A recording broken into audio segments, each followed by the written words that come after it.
नमस्कार, जोश होश के इस खास बुलेटिन में आपका स्वागत है। खबरें तो आप बहुत सारे प्लेटफॉर्म्स पर देखते होंगे, लेकिन यहाँ खबरों के अंदर की खबर देखने को मिलती है। चलिए रुक करते हैं आज की बड़ी खबरों का। विधानसभा उपचुनाव की सरगर्मियां तेजी से हैं। सबसे बड़ी खबर हम आपको बताते हैं, सिर्फ जीत की आस में लिए लगभग 50 करोड़ रुपए रोज खर्च किए जा रहे हैं। यानी कि हम साप्ताहिक आंकड़ा पकड़ लें तो 350 करोड़। ये खर्च चौंकाता है, लेकिन साहब है 100% सच। विकास शर्मा जी मौजूद हैं। विकास शर्मा जी, क्या है खबर और इस खबर के पीछे असल खबर? देखिए, 28 सीटों पर जो मध्य प्रदेश में चुनाव होने हैं उसमें कांग्रेस और बीजेपी पूरी ताकत झोंक चुकी हैं। बीजेपी पिछले 6 महीनों में इतनी घोषणाएं करती आ रही हैं कि पूरा मध्य प्रदेश और उसकी जनता इतनी ज़्यादा कर्जदार हो चुकी है कि आपको ये सुनकर, आंकड़े सुनकर हैरानियत होगी। अब मैं शुरुआत कर रहा हूँ। प्रतिदिन 50 करोड़, हफ्ते का 350 करोड़, महीने का 1500 करोड़ और पिछले 6 महीने में ये आंकड़ा 9000 करोड़ है। वहीं प्रति एक परिवार पर मध्य प्रदेश के 1,20,000 रुपये, तो इससे आप अंदाज़ा लगाएगा परिवार में 4 सदस्य है तो प्रति व्यक्ति 30,000 रुपये के आसपास पड़ता है और पूरे मध्य प्रदेश पर 2,20,000 करोड़ का कर्ज है। देखा आपने, सत्ताधीश खर्च किए जा रहे हैं सिर्फ इस आस में कि जीत हासिल होगी, लेकिन ये जनता है, सब कुछ जानती है कि आखिरकार खर्च कहां और कैसे किया जा रहा है। एक और बड़ी खबर का रुख कर लेते हैं और वो खबर है मर्यादा खोते नेता। विधानसभा उपचुनाव को लेकर जैसे हमने कहा कि सरगर्मियां बड़ी तेज हैं, लेकिन जो नेता हैं उनका जो स्तर है, बोलने का स्तर है, शब्दों का स्तर है, वो लगातार गिरावट की ओर है। अशोक जी, क्यों खो रहे हैं नेता अपनी मर्यादा, और आज का बयान किस तरह का था और उसके अंदर की खबर क्या है? जी बिल्कुल, इस उपचुनाव को देखें तो दोनों ही पार्टी से जो बयान आ रहे हैं वो बहुत ही निम्न स्तर के बयान है और ऐसा लग रहा है कि पूरा जो चुनाव है वो मुद्दों की बजाय अब सिर्फ बयानों पर फोकस हो गया है और रोजाना बयान ही सुर्खियां हैं, कोई मुद्दा नहीं। नेता भी ये चाहते हैं कि बजाय मुद्दे के सिर्फ बयानों पर चर्चा हो और पब्लिक उस पर ही गोलमाल गोल गोल घूमती रहे और वोटिंग हो। तो आज का क्या बयान था जिसको लेकर बवाल हुआ? जी बिल्कुल, कांग्रेस के नेता हैं, किसान नेता हैं दिनेश गुर्जर, उन्होंने कमलनाथ और शिवराज सिंह चौहान की एक तुलना करते हुए ऐसा स्टेटमेंट दिया है जो सेल्फ गोल ही है। उन्होंने कहा कि कमलनाथ नो डाउट देश के दूसरे बड़े उद्योगपति होंगे, पर कमलनाथ की शिवराज सिंह चौहान की तरह वो भूखे नंगे नहीं है। और शिवराज सिंह चौहान ने इस बयान को बहुत बढ़िया तरीके से कैच किया है और एक इमोशनल कार्ड खेला है कि मैं गरीब जरूर हूँ, गरीब घर से हूँ, इसीलिए मैं गरीब लोगों की सारे दुख को, दर्द को समझता हूँ।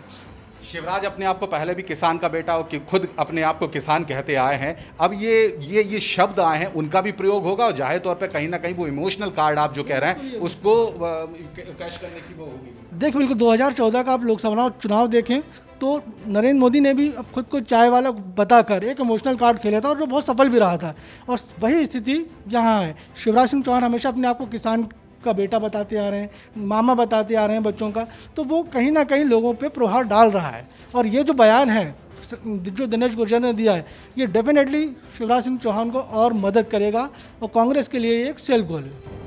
और शिवराज सिंह तो नंगे भूखे हैं। मैंने कहा भाई हम नंगे भूखे, हम नंगे भूखे ही भले,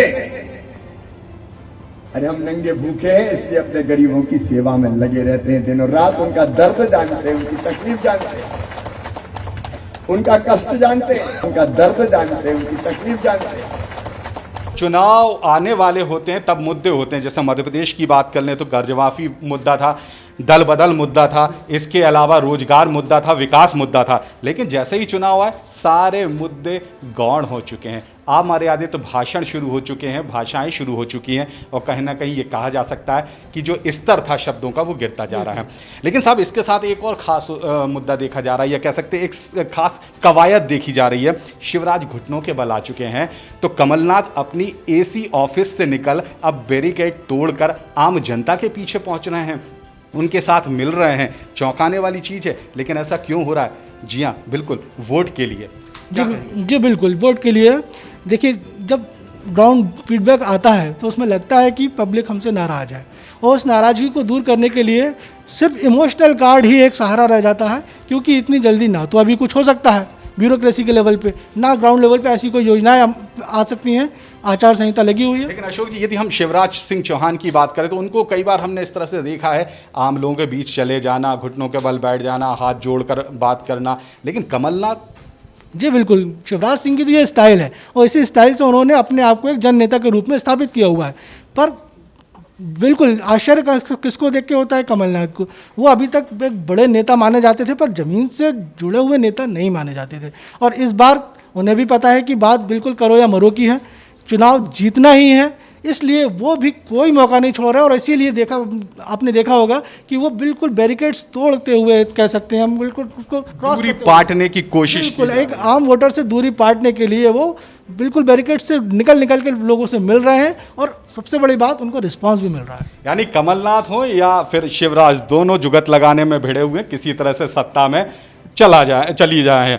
इसके अलावा एक और रुख कर लेते, एक और हमारे नेता हैं कैलाश विजयवर्गीय, बड़े नेता हैं मध्य प्रदेश के, लेकिन कहा जा सकता है कि अब वो सियासत से, मध्य प्रदेश की सियासत से थोड़े दूर हैं, पश्चिम बंगाल का वो काम देख रहे हैं। लेकिन कहीं ना कहीं कहते हैं ना कि अंदर एक कचोट होती है, वो सामने निकल कर आ रही है। उनका एक बयान आया, उनका ये कहना है कि पश्चिम बंगाल में उनकी जान को खतरा है। सही बोला उन्होंने? जी बिल्कुल। इसके अलावा एक और बयान आया, उनका कहना है कि सरकार थी कांग्रेस की जो बनी थी, उसको 2 महीने में ही गिराया जा सकता था, और ये उन्होंने बात भी की थी अध्यक्ष से, बीजेपी के राष्ट्रीय अध्यक्ष थे अमित शाह, उनसे उन्होंने चर्चा भी की थी, लेकिन ये बात खारिज हो गई।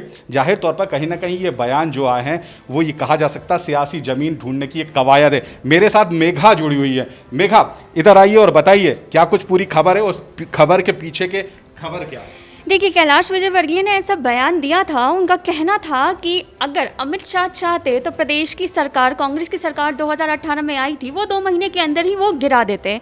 तो इस बात से ये चीज़ तो जाहिर होती है कि विजयवर्गीय की अमित शाह से काफ़ी गहरी, मतलब एक क्लोज रिलेशन है। लेकिन उसके साथ ही मध्य प्रदेश उपचुनाव में भी वो अपनी सियासी ज़मीन ढूंढ रहे हैं। इसका भी एक कारण है कि मध्य प्रदेश के मालवा रीजन का उनको प्रभार मिला हुआ है।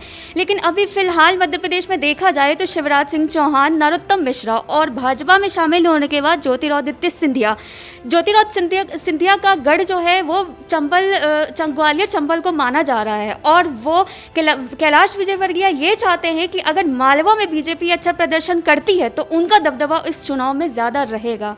बस यानी कि उनके दिल में जो कहा जा सकता ख्वाहिश थी मुख्यमंत्री की, वो कहीं ना कहीं फिर से बिल्कुल आ रही है। उनकी दिली ख्वाहिश बिल्कुल ऊपर आ रही है, क्योंकि जिस तरह से वो बयान दे रहे हैं, वो एक तरफ से अमित शाह की बात कर रहे हैं, ये बता रहे हैं कि वो चाहते कि सरकार पहले ही गिर जाती, और ऊपर से वो मालवा रीजन का प्रभाव उनको मिला है। तो वो चाह रहे हैं कि मालवा में बीजेपी सरकार प्रदर्शन अच्छा करे ताकि उनका दबदबा लोगों पर हो और वो इस इलेक्शन में उभर कर आएँ और आगे भी मध्य प्रदेश की सियासी गलियारों में उनका नाम रहे। चलिए, यानी कहा जा सकता है दिल में जो एक ख्वाहिश थी वो उभर कर आ रही है, और लाजमी है नेताओं के लिए ये बात। अब यदि हम चुनाव की बात कर रहे हैं, नेताओं की बात कर रहे हैं, तो जीत के लिए हर कदम उठाए जा रहे हैं किसी भी तरह के। अब राजमाता जी के नाम से एक सिक्का भी आएगा, क्या कुछ खबर है और उसके पीछे क्या समीकरण है? देखिए, खबर तो इसमें आप देखी जाए तो खबर तो बहुत बड़ी है, लेकिन खबर से ज़्यादा ये चुनावी स्टंट है।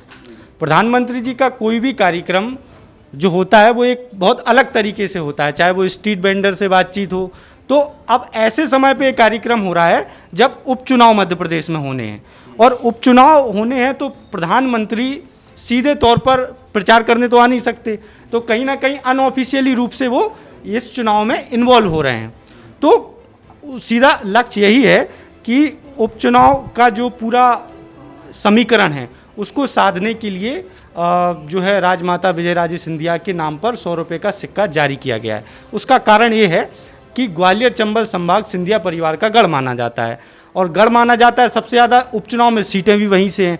अगर मान लीजिए बीजेपी को राजमाता की जन्मशती मनाने की इतनी ही चिंता थी या इतना ही उनका आदर था, तो उनकी जन्मशती तो पिछले साल थी, ये तो उनकी 101 भी जन्मशती है। तो कहीं ना कहीं बिल्कुल सीधा क्लियर कट है कि ये चुनावी स्टंट है और उपचुनाव जीतने की कवायद है। उपचुनाव जीतने की कवायद है, यानी कि लगातार दोनों ही सियासी दल अपनी अपनी कह सकते हैं कि ऐसे कदम उठाए रहे हैं ताकि सत्ता उनकी झोली में आ सके। फिलहाल दीजिए इस खास बुलेटिन में हमको यहीं विराम, लेकिन यदि आपको देखना हो खबरों के अंदर की खबर तो देखते रहिए जोश होश का ये खास bulletin. Subscribe to our YouTube channel and press the bell icon for latest updates.